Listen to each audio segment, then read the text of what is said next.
So today's news story is duck or not to duck, vape or not to vape. And MSC has some special shore excursions. All this coming up next.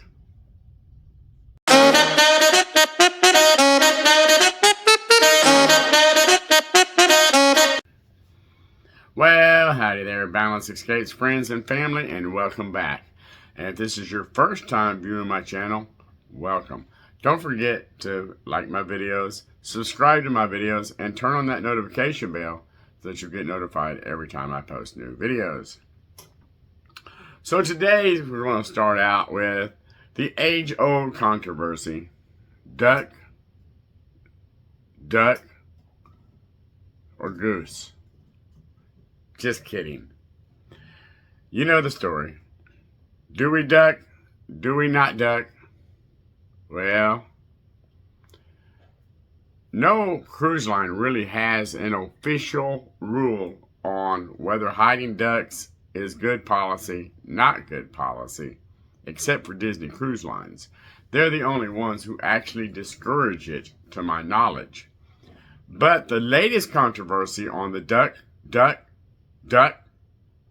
no goose, is whether cruise members should be able to find the ducks and keep them. So, John Held opened up the forum for everybody to comment. Of course, he didn't take it to the beards. He left it between us and him. But he asked, should the cruise members be able to get the ducks? Most people say, hey, it's free reign. I know the ducks are actually intended for the children, but I see more adults. I see plenty of senior citizens picking up the ducks. For those of you who don't cruise or are new to cruising, there's this new phenomenon that's been going on for like the last decade or so, where people buy these little rubber ducks and they put little tags on them of who hit them, where they're from, contact information like, I don't know, Instagram, email, whatever, some kind of contact information, Facebook, ID, whatever, some kind of information so that you can click a picture of you and your duck or whatever and let these people know that you found their duck. So it's just a game. It's just a game that people like to play.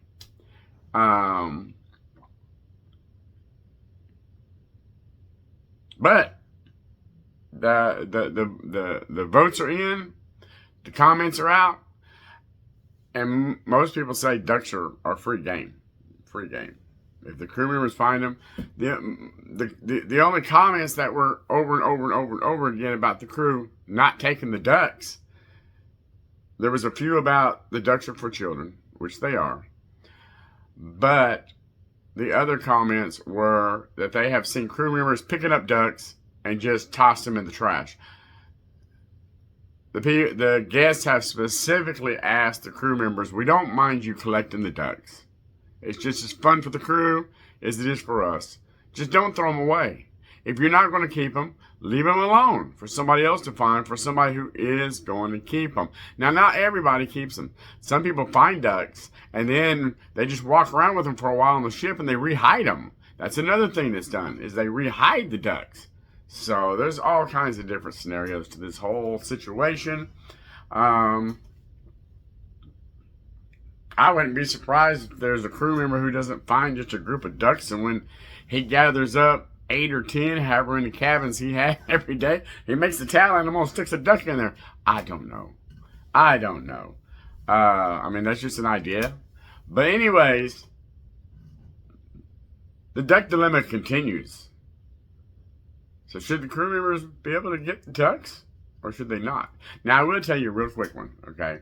Me and my nephew was on Royal Caribbean, and we walked past the next cruise desk, and just as they were opening, and there was a duck just sitting on the ledge, like plain sight. And the crew member walked over and picked up the duck, and he was going to give it to the female crew member who was in the next cruise office. But he looked over and he seen the puppy dog eyes on my nephew's face. and he pulled it back, and he looked at the crew member, and she told him to give it to the little boy. So he turned around and he gave it to my nephew. So, but yes, the crew members do find them. They do keep them. So, but some crew members have a heart for the children and know that they are for the children, and they do, when they do find them, they do give them to the children sometimes. So,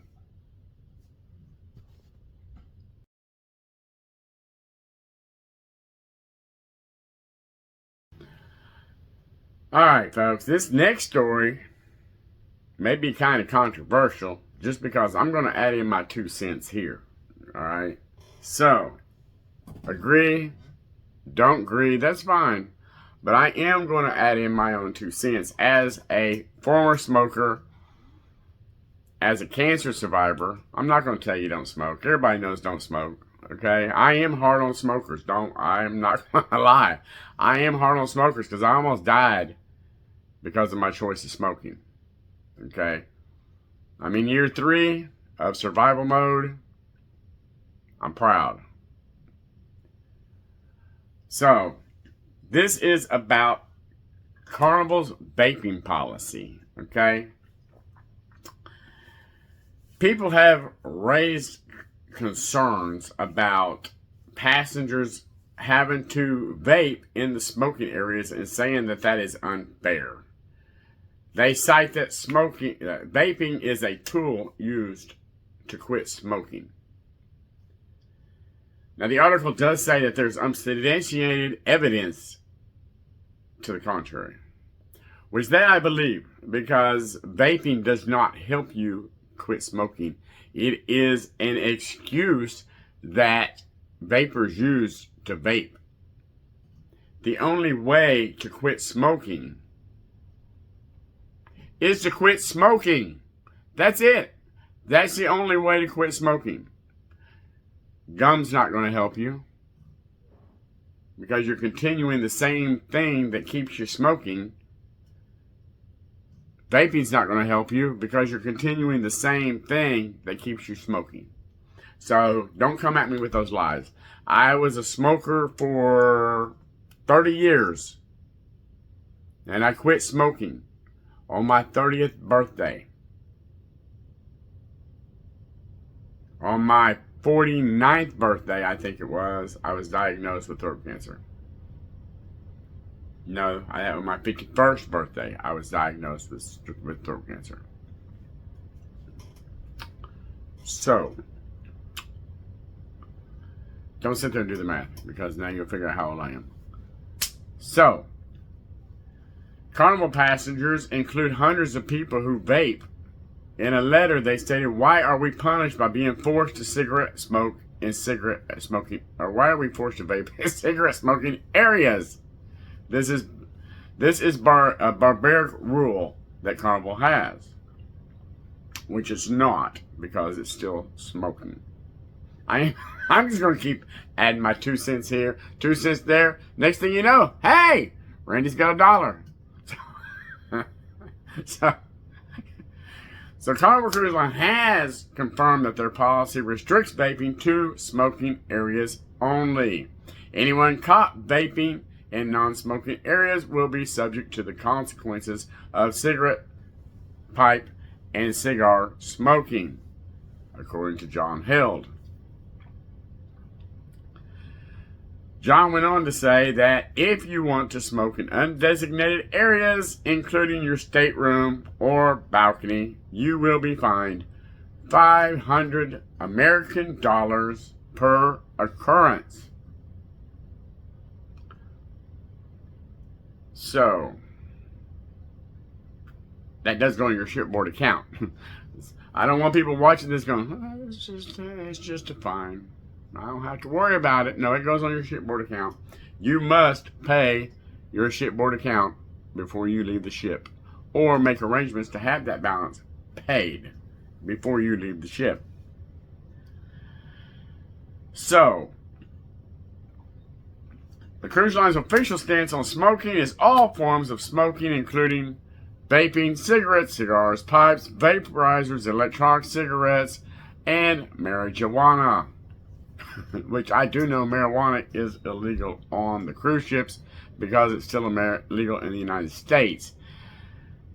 Can you smoke marijuana on an Australian cruise? I don't know. I haven't been on an Australian cruise or any cruise outside the United States. If you do know that answer, put it in the comment boxes. I would be very, very, very interested. Not that I smoke marijuana, but still, I would be very, very interested to know, can you smoke marijuana if you're not on a cruise that originates in the United States? That would be very, very interesting to know.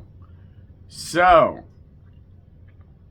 the reason for this is because cruise ships are small, confined spaces.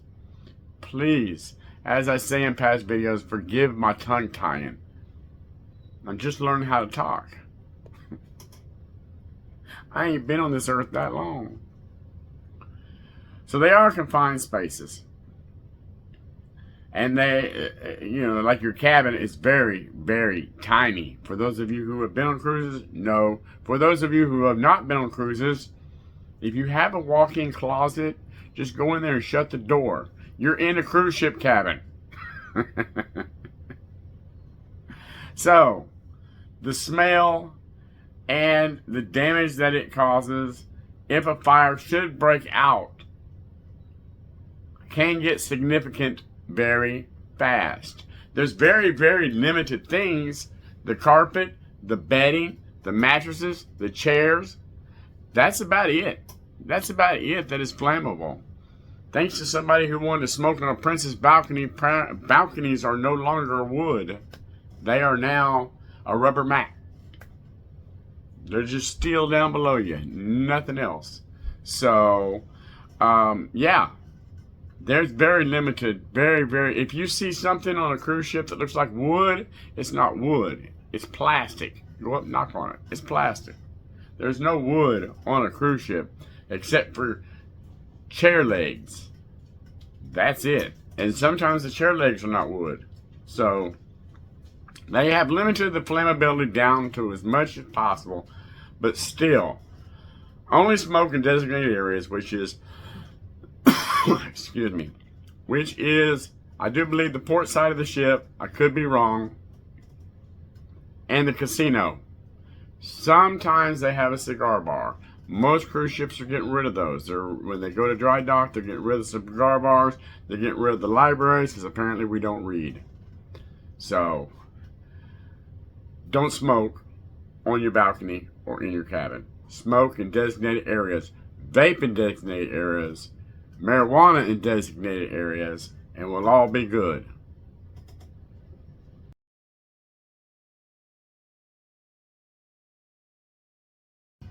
Alright folks, this next story is about MSC. I love MSC stories because they don't come out a whole lot. MSC gets a bad rap. Now, I do want to note that I have not been on an MSC cruise as of yet. I do believe 2025 will be the year for MSC. Because they are coming to Galveston, Texas. But I have not been on an MSC cruise yet. But they do get a bad rap. And I cannot believe a cruise line can be this big and be this bad. Okay? For those of you who spend a lot of time on the message boards, whether it be Reddit, Facebook, Twitter, whatever.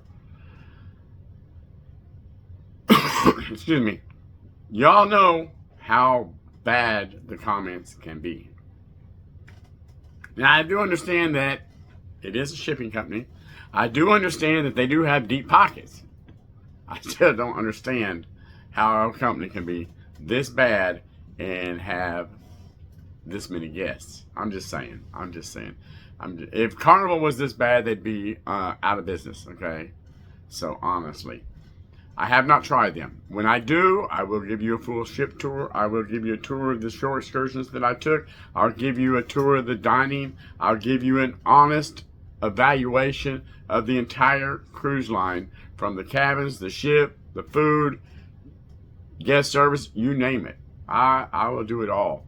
You wait until we start launching cruise ship videos, that's where your subscriptions are going to pay off. Why? Because they're free. I do all this for free. Why? Because I love cruising. I love cruising. I love making videos. I love it when y'all subscribe. I love it when y'all watch. I just love it. But back to the story. Let's get to the story, Randy. Okay, we'll do that. Okay. So MSC is introducing 90 new shore excursions that are exclusive to Yacht Club guests.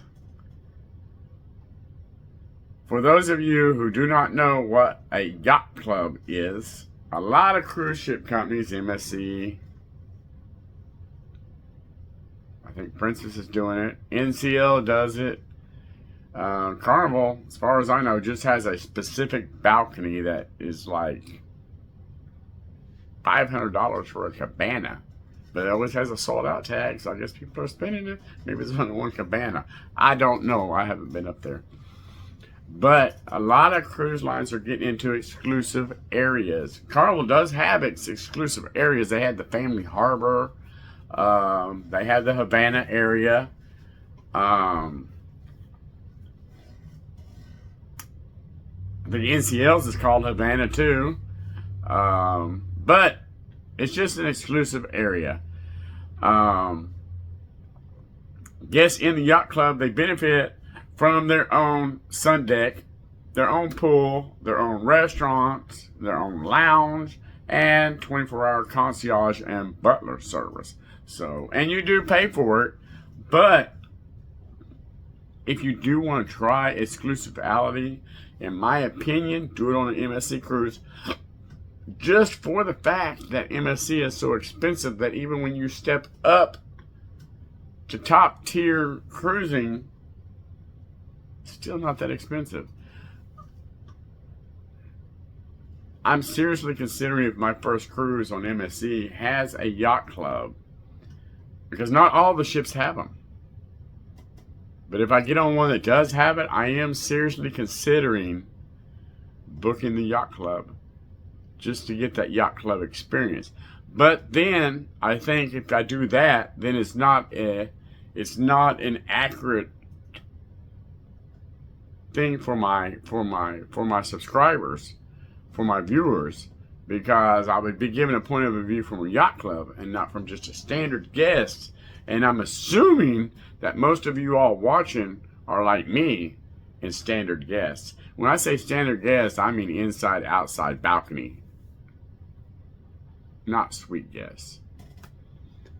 I'm assuming that most of y'all are inside, outside, balcony, okay? I'm an insider. I've told you on several videos, I'm an insider. I'm proud of it. I love my inside cabin. I love when it's 1, 2 o'clock in the afternoon. I'm tired. I go in my cabin, shut the door. My brain says, oh crap, it's nighttime. And I go to sleep. I love my inside cabin. I've only had a balcony one time. I only have outside a few times. And that was only like 20 years ago, back when booking a guarantee was actually a thing to do. You booked a guarantee back in the day in hopes that your loyalty, they would check your loyalty status, and based on your loyalty, and this is back when people weren't, cruising wasn't a big deal, loyalty wasn't a big deal. I mean, it was a big deal, but there wasn't a lot of it. There wasn't diamond people all over the ship on a Carnival ship. Loyalty was a rare thing, you know, especially when you got up to 3rd, 4th, 5th tier. Rare thing. And when you had enough loyalty and you did enough cruising with one cruise line, that's when it was best to stay loyal to one cruise line, because they would give you an upgrade to an outside or an upgrade to a balcony based on your loyalty. Now they don't do that anymore. Now it's all about money. You bid for your upgrades. That's how I got my balcony on Princess. I've told you in past videos, that's how I got my upgrade on Princesses. I bid for the balcony. I did just the minimums. If I got it, I got it. If I didn't, I didn't. One time I got it. One time I didn't. It's cool. January, I'll bid again. If I get it, I get it. If I don't, I don't. I'm happy being an insider. So, but I am tossing it around. Maybe, maybe not. I'll do the yacht club if it's available on my ship. Like I said, I have to look at it as And put it in the comments. Do you want me to do Yacht Club? I want to, because I'm doing this video for you all. I'm doing it for my viewers. Do you want me to do the Yacht Club? Put it in the comments. Do the Yacht Club or no, I want you to have an experience as just a basic cruiser. Let me know. And whatever I get more votes on, that's what I'll do. Let's put it that way. But they're going to offer 90 short excursions, and this is enough just to make me want to do the Yacht Club. Honestly, this is if I had a tipping point, this would be it right here. Just because of the excursions, and I do have a list, I'm going to read them. Okay, in Cannes, France, there's going to be a perfume making workshop. In Genoa, Italy, a pesto cooking class. Someplace in Iceland that I cannot pronounce. They're going to have some kind of something I can't pronounce. Spa, bath, and a national park visit. Now you got to remember, if you book an inside-outside suite. Now the Yacht Club is different. Let me say this. The Yacht Club is different from the other types of cruising. Now I think Carnival might do this, but they don't have like a special program. But they do. I think they do have inside Havana, outside Havana, suite Havana. But most cruise lines, when you book like the specialty area that is exclusive to certain guests, it's suite guests. It's only suite guests that get it. Now MSC does do their Yacht Club in inside outside suites. You don't have to just say, hey, I got to have a top tier suite because I want these benefits. No. You can book an inside Yacht Club. It's going to cost you money because you still get the restaurant. You still get the pool. You still get the sun deck. You still get the concierge service. You still get the butler service. I wonder how all this is designed, honestly. Because the suites, the inside, the outside, the balconies, they all get the Yacht Club treatment. So this has to be like a certain part of the ship. I'm assuming. It's got to be a certain part of the ship. So I'm really interested in getting on MSC. I really am. So anyways, in Scotland, another name I can't pronounce. In Scotland, they're going to have a whiskey tasting at some distillery that I can't pronounce. Hopefully I'll get some Scottish dude on here that this is how you pronounce it. In Cozumel, Mexico. We all know Cozumel, Mexico. Everybody knows where Cozumel, Mexico is, right? Cozumel, Mexico, a luxurious catamaran and snorkeling experience. Don't know how you make a catamaran luxurious, but that would be interesting. And then in Falmouth, Jamaica, so I'm assuming they dock in Falmouth, they're going to have a cabana in the forested grounds by the Martha Brae River.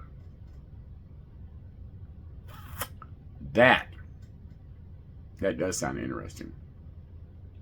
So that's what I'm thinking about doing when we go to Jamaica. When we go to Jamaica in January, okay? I want a lot of comments. I really want y'all to interact with me. Where should I go in Jamaica? Should I do the falls? Or should I do the Martha Brae River raft? Put that in the comments if you don't mind. I need some commenters on this channel to do some commenting, because this is a democracy. This channel is a democracy. You vote, I listen, I do. As long as y'all don't say shut the hell up. Anything else is a democracy. So, MSC, what are you doing? Besides trying to make money. Trying to get Randy to book the Yacht Club, and it's working. So right now, it's only limited to ports in the Caribbean, the Mediterranean, and Northern Europe. They are going to expand it, of course, by the end of the year to the rest of the fleet. So, if y'all need another reason to book a Yacht Club, well, MSC just gave it to you. Until next time, Thank you for watching. Stay blessed, and I'll see you tomorrow.